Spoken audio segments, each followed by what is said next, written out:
Hello and welcome to my very first theory video on The Legend of Zelda. Let me start off by saying that these are my own personal opinions, and I in no way, shape, or form am saying that this is fact. So let's begin. I'll be diving into the unknown that is Zelda Wii U. I bet the title gave it away already, but just so you guys know, this is about its timeline placement. Since this game has about as much info as an old school USB, I'm going to have to base this off of some of what others have already stated, and my own research. A lot of people would start off with the gameplay, map layout, and character design, but I decided to start off with a marketing trend that I've been watching ever so closely since 2011. Nintendo gets a pretty bad rap for its marketing techniques, but that's for another video. June 2011. The Legend of Zelda Ocarina of Time is released. This is a full remaster of the first 3D Zelda game originally released on the N64, also being one of the most iconic Zelda titles in the franchise.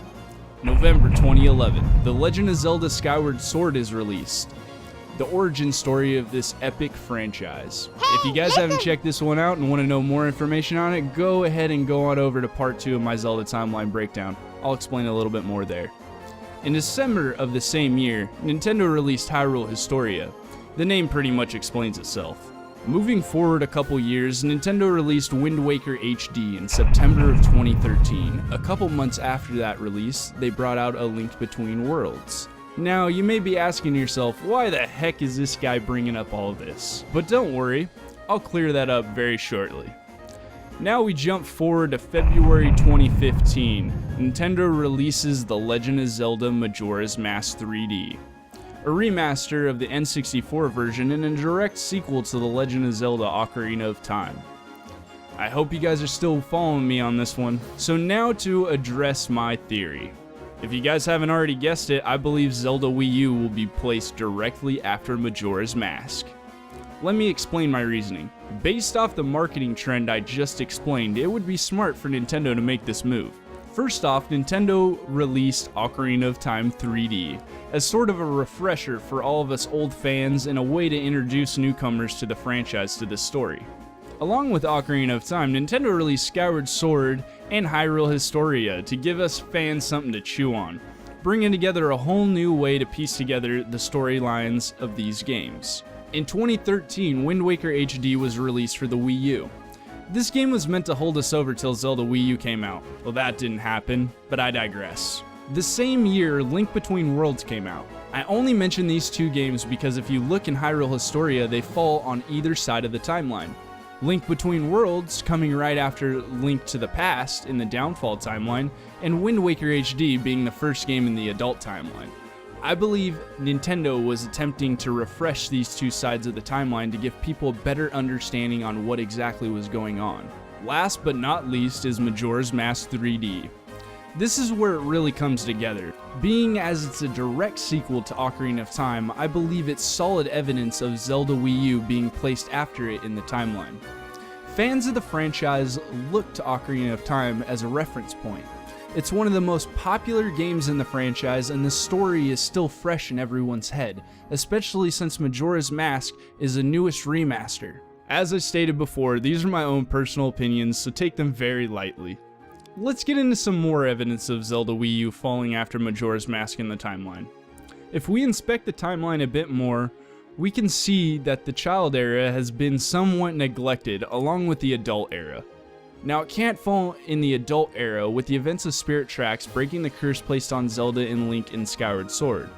Going over to the left, we see that the Downfall timeline has 5 games already, not including Link Between Worlds, so that's 6. In my opinion, this timeline has been a bit congested since the release of Hyrule Historia. So we're left with 2 viable places for these games to fall into.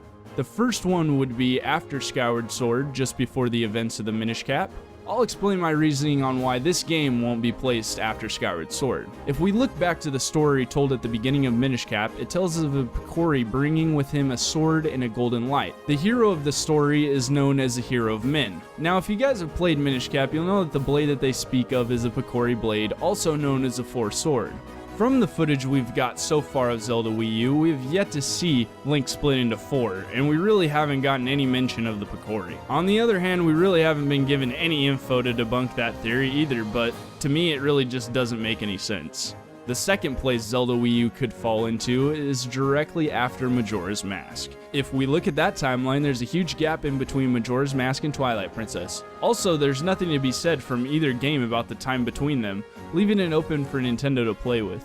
At the end of Majora's Mask, Link continues his journey to find his lost friend Navi.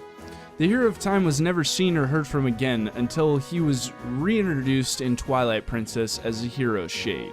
The Hero of Time must have traveled back to Hyrule, possibly having many more adventures. We can refer to Twilight Princess for this one, as the Hero Shade is an adult and happens to be wearing knight armor. Along with that, Link from Twilight Princess is a direct descendant of the Hero of Time, proving that the Hero of Time eventually settled down and had children. The Hero Shade states that he has regret in his heart, and that is why he appears in Twilight Princess. What this regret is, we may never know. There's been tons of theories on it, but I'm pretty sure that it has not been stated by Nintendo. In my opinion, this is a perfect place for Zelda Wii U to fit, seeing as we all have come to know and love the Hero of Time, and for the sole fact that he was never able to fully complete his quest at the end of Majora's Mask. Oh man, that was a long one, jeez. Now I'm going to dabble into the map layout and character design of this game. This part is thanks to Common Wealth Realm and M.Productions for making their video on the map layout of Zelda Wii U and the similarities of Ocarina of Time, Twilight Princess, and the original Legend of Zelda maps. As we can see from the 2 trailers released of Zelda Wii U, Hyrule Field, Castletown, Death Mountain, and Kakariko Village all seem to be in the same location as they were in Ocarina of Time. Now that I've gotten Ocarina of Time out of the way, let's move on to Twilight Princess. First off, from the Game Awards trailer, we were given a sneak peek of what looks like to be the Great Bridge of Hylia, still intact. This alludes to the game taking place before Twilight Princess. We can assume Lake Hylia will be making an appearance in this game. Based off the location of the bridge, it looks to be in the same place as it was in Twilight Princess. Looking at the map based off the location of Lake Hylia, we can infer that the Gerudo Desert, Lost Woods, and Snow Peak all fall to the west of Lake Hylia, just like in Twilight Princess. Now we move on to the original Legend of Zelda. I'm not going to get into this one too much, but from what it looks like, the eastern part of the map from the Game Awards resembles a map from the original Legend of Zelda. To connect this to my theory of Zelda Wii U being placed after Majora's Mask, all we have to look at is the massive similarities of Ocarina of Time's map and Twilight Princess's map, compared to Zelda Wii U's. That ends the map portion of this video. Let's move on to the character design. This part is going to be very brief, as we don't have much footage of Link and we basically know nothing of the design chosen for this title. Really, the only thing that we have to go off of is Link's shield, bracer, and hood from the very first trailer that was released of Zelda Wii U. The shield shown in the trailer closely resembles the Hero Shade shield from Twilight Princess, with it being round as well as the design on the front of the shield. Link's bracers are also something to note. If we look back at Ocarina of Time, Ganondorf's bracers look very similar to the design of Link's bracers in Zelda Wii U. This blue clothing can also be explained. At the end of Majora's Mask, Link sets off on another adventure to travel back to Hyrule.